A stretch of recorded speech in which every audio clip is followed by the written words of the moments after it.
Hello everyone. Bharat में प्राचीन आर्यों के साथ 7 की संख्या ने जितनी प्रमुख भूमिका निभाई उतनी कहीं और नहीं निभाई है। आर्यों ने कभी कुछ उधार नहीं लिया, तो फिर 7 की संख्या का रहस्य और पवित्रता कहां से आई, यही इस कड़ी में जानने की कोशिश करेंगे। शास्त्रों में कहा गया है कि सूर्य को 7 घोड़ों वाले रथ द्वारा खींचा जाता है।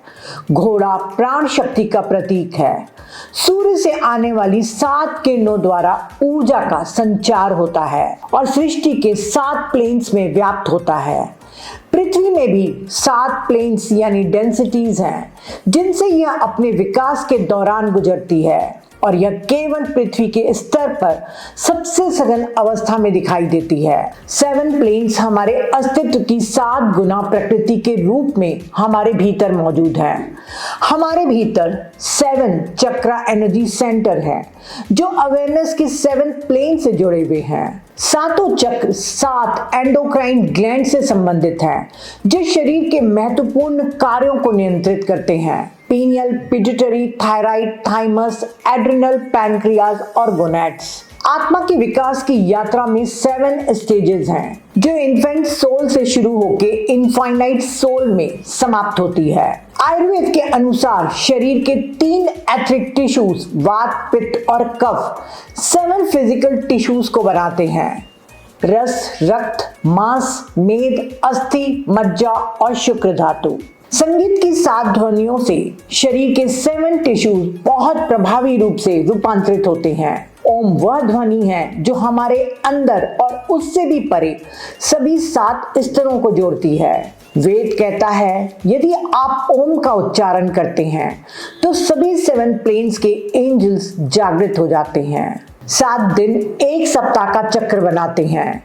7 वर्ष हमारे जीवन का एक चक्र बनाते हैं। इन सब के अलावा हिंदू धर्म में 7 का अंक, सप्तऋषि, 7 छंद, 7 योग, 7 वायु, 7 द्वीप, 7 पाताल, 7 लोक, 7 समुद्र, 7 पर्वत, सप्तपुरी, 7 सुर, इंद्रधनुष के 7 रंग आदि हैं। यहाँ तक कि सबसे पवित्र बंधन विवाह में भी 7 फेरे लिए जाते हैं। ये सभी नंबर 7 महज संयोग नहीं है। संख्या के जनक पाइथागोरस ने कुछ खास संख्याओं को अद्वितीय आध्यात्मिक गुणों से संपन्न बताया, जिसमें नंबर 7 का अर्थ आध्यात्मिकता है। प्राचीन और एजलेस विजडम के अनुसार सभी अभिव्यक्तियां सप्तक या 7 गुना प्रकृति की हैं। हम सभी जानते हैं कि 7 एक बहुत ही महत्वपूर्ण संख्या है।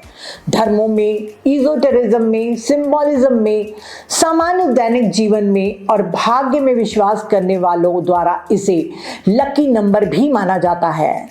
यदि संख्या 7 वास्तव में किसी के लिए सौभाग्य और सफलता लाती है, तो यह सौभाग्य या दुर्भाग्य का मामला नहीं है, बल्कि इस बहुत ही पवित्र और महत्वपूर्ण संख्या की अंतर्निहित शक्ति का मामला है। प्रतीकात्मक दृष्टिकोण से नंबर 7 के बारे में अधिकांश जानकारी सीक्रेट डॉक्ट्राइन के वॉल्यूम 2 में दी गई है, जिसका टाइटल है द मिस्ट्रीज ऑफ द हेप्टोमेट। हेप्टोमेट का अर्थ 7 है। ब्लेवेस्की ने संख्या 7 के विभिन्न पहलुओं को बहुत विस्तार से बताया है, जिसको लिखने में उनके गुरु मास्टर मौर्य और मास्टर कुटुमी ने मदद की थी। इसमें बताया गया है कि नंबर 7 का विजुअल रिप्रेजेंटेशन वास्तव में प्रतीक का केवल आधा और एक पक्ष है। इसका दूसरा पक्ष है इसकी मिरर इमेज। अगर देखें तो ग्रीक अक्षर गामा के रूप में जाने वाला यह प्रतीक है। यह अक्षर गामा स्वयं एक विशेष जी वर्ड गैया का प्रतीक है, जो पृथ्वी और सांसारिक जीवन है। नंबर 7 को सांसारिक जीवन से जुड़े डिवाइन लाइफ का प्रतीक माना जाता है, क्योंकि यह 3 और 4 से मिलकर बना है। ऑकल्ट फिलॉसफी में मनुष्य के हायर ट्रायड यानी हायर सेल्फ, सर्वोच्च 3 प्रिंसिपल आत्मा, बुद्धि, मनस है, जो अमर प्रकृति के हैं, जबकि लोअर सेल्फ निचला 4 का प्रतिनिधित्व करता है, फिजिकल, एथरिक, एस्ट्रल और मेंटल बॉडी। इसीलिए नंबर 7 अमर आत्मा और नश्वर शरीर को दर्शाता है। और फिर अगर हम 7 और उसकी मिरर इमेज यानी गामा को एक साथ जोड़ दें तो हमें क्या मिलेगा? एक प्रतीक जिसे तव के नाम से जाना जाता है। हालांकि इसे अक्सर TAU लिखा जाता है, फिर भी इसे ग्रीक में तव के रूप में उच्चारित किया जाता है, जो कि अक्षर T का ग्रीक नाम है। तव प्रतीक इंग्लिश कैपिटल वर्ड T है, जिसमें अपने आप में बहुत सारे प्रतीकात्मक अर्थ समाहित हैं। सीक्रेट डॉक्ट्राइन आगे हमें बताती है कि मानव के सप्त शरीर में हायर सेल्फ आध्यात्मिक है और यह मस्कुलिन है, जबकि लोअर सेल्फ भौतिक है और फेमिनिन है। दोनों एक दूसरे के लिए आवश्यक हैं।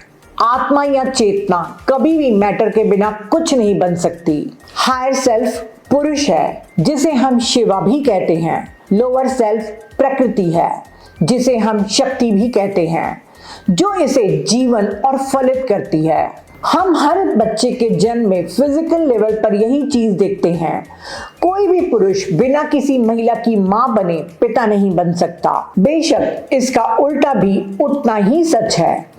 इसे वापस संख्या 7 से जोड़ते हुए हम कह सकते हैं कि 3 को 4 की जरूरत है और 4 को 3 की जरूरत है। ब्लेवेस्की कहती हैं कि उनके मिलन में आत्मा शाश्वत जीवन का प्रतीक है और मैटर हमेशा प्रोक्रिएशन और रिप्रोडक्शन द्वारा पुनर्जीवित होने वाले तत्व के रूप में है। पहला 3 यानी हायर सेल्फ अदृश्य है, दूसरा 4 यानी लोअर सेल्फ पृथ्वी के तल पर है। वे कहती हैं कि संख्या 7 3 और 4 के संयोजन के रूप में हर प्राचीन धर्म में फैक्टर एलिमेंट है। आगे वे कहती हैं नंबर 7 चंद्रमा से निकटता से जुड़ा हुआ है, जिसका गुप्त प्रभाव हमेशा सप्तक काल में खुद को प्रकट करता है। सांसारिक जीवन में मार्गदर्शक यह चंद्रमा है, जबकि सूर्य प्रकट जीवन का रेगुलेटर और फैक्टर है, और यह ऋषियों और सिद्धों के लिए हमेशा स्पष्ट था। हैप्टोमेट के रहस्य पर ब्लेवेस्की 7 प्रिंसिपल यानी सप्त शरीर के बारे में बताती हैं। आगे वे लिखती हैं पाइथागोरस 7 नंबर या हेप्टागोन को एक धार्मिक और सही संख्या मानते थे। इसे टेलीस्फोरस कहा जाता था, क्योंकि इसके द्वारा ब्रह्मांड और मानव जाति में सब कुछ अपने अंत स्रोत की ओर ले जाता है। इजोटेरिक टीचिंग में नंबर 7 हमारे इस महामन्वंतर की पूर्ण और पवित्र संख्या है। ये नंबर 7 पिछले और भविष्य के ब्रह्मांड के अस्तित्व में महत्वपूर्ण संख्या नहीं हो सकती है, लेकिन हमारे लिए अभी और आने वाले युगों के लिए है। यहाँ 7 पवित्र ग्रहों का भी संदर्भ दिया गया है। सप्त के सभी समूह अस्तित्व में हर जगह एक दूसरे के अनुरूप हैं, जिसका अर्थ है कि वे एक साथ जुड़े हुए हैं। वे एक ही साथ हैं, लेकिन एक्सप्रेशन के विभिन्न रूपों और मैनिफेस्टेशन के विभिन्न स्तरों पर हैं, जो 7 आदिम किरणों के अनुरूप हैं। ये ही ब्रह्मांड की 7 महान शक्तियां हैं, यानी 7 किरणें ब्रह्मांड की महान शक्तियां हैं। वे 7 पवित्र ग्रहों के बारे में बताती हैं: sun, moon, Venus, Mercury, Mars, Jupiter और सैटर्न।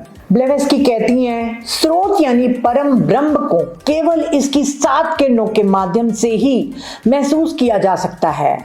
जैसे हमारे सोलर सिस्टम का सेंटर सूर्य है, जिसमें से 7 किरणें निकलती हैं, ठीक वैसे ही ब्रह्मांड का एक सेंट्रल स्पिरिचुअल सन या ग्रेट सेंट्रल सन है, जिसमें से 7 किरणें निकलती हैं। एस्ट्रोनॉमी और एस्ट्रोलॉजी के संदर्भों में नंबर 7 प्लेयर्स की गुप्त महत्व से जुड़ा हुआ है, जो एटलस की 7 बेटियां हैं। ग्रीक पौराणिक कथाओं में एटलस की 7 बेटियां सितारों के समूह में बदल गई हैं, जिसे कंस्टलेशन ऑफ टॉरस वृषभ राशि के नक्षत्र कहते हैं।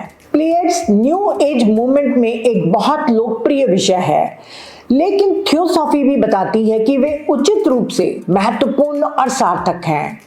एटलस की 7 बेटियों के पति सप्त ऋषि हैं, जिन्हें Ursa Major, the great bear, the big dipper भी कहा जाता है।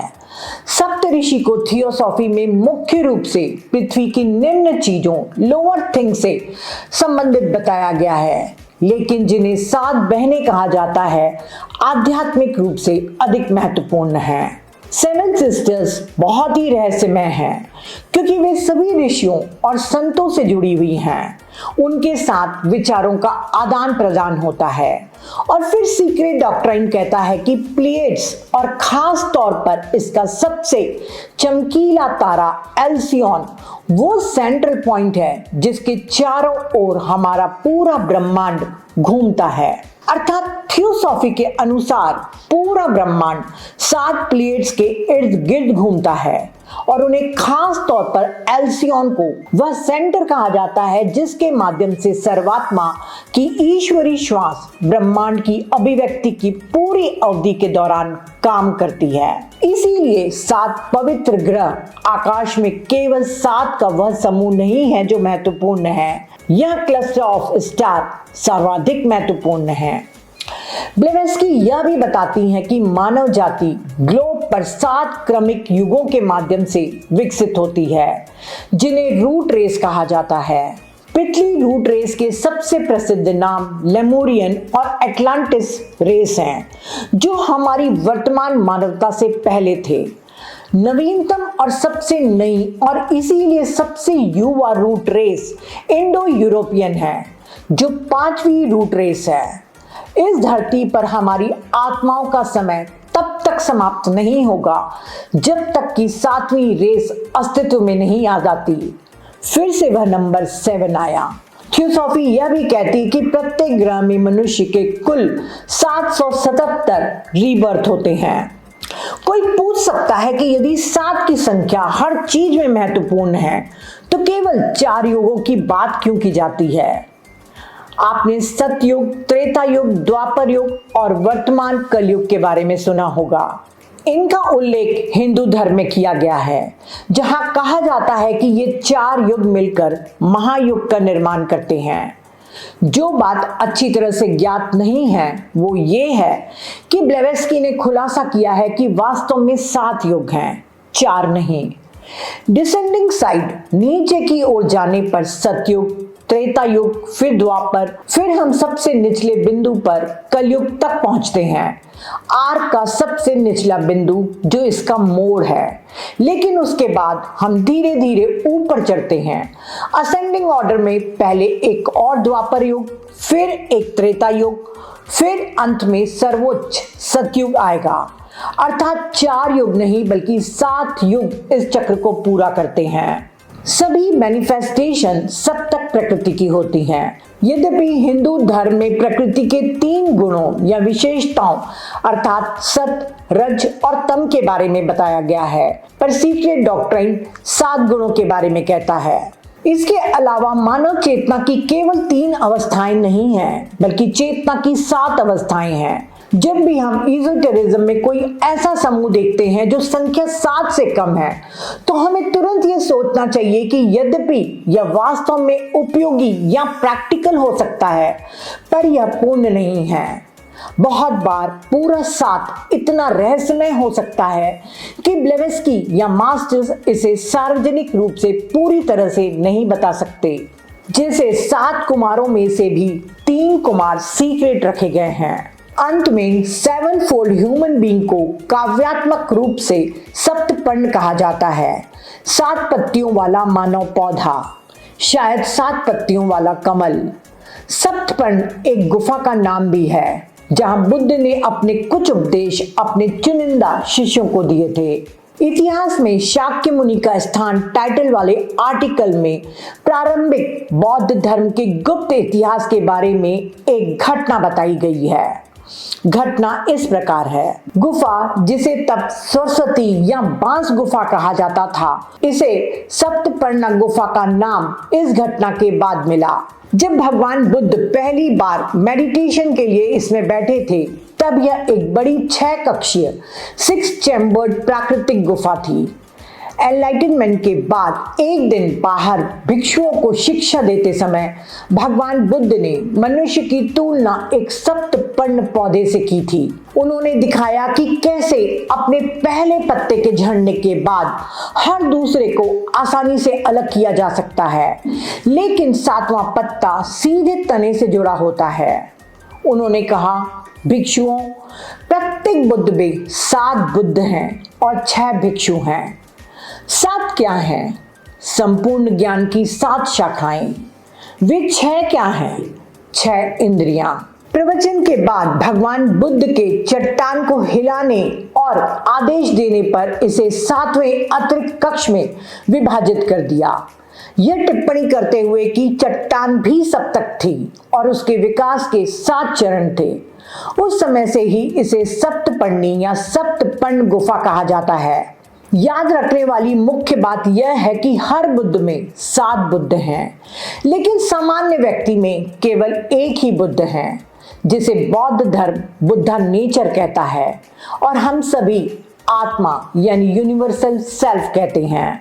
लेकिन भगवान बुद्ध यह कहते हुए प्रतीत होते हैं कि वास्तव में बुद्ध बनने का तरीका सभी 6 बॉडीज को रूपांतरित और उन्नत करने का है। तो फ्रेंड्स, इस मनवंतर की सबसे पवित्र संख्या 7 को आज हमने जाना। अगर हमें अपनी भगवत्ता पानी है तो अपनी 7वीं बॉडी तक हमें पहुंचना होगा, जिसके लिए सर्वोत्तम साधन मेडिटेशन और अवेयरनेस है।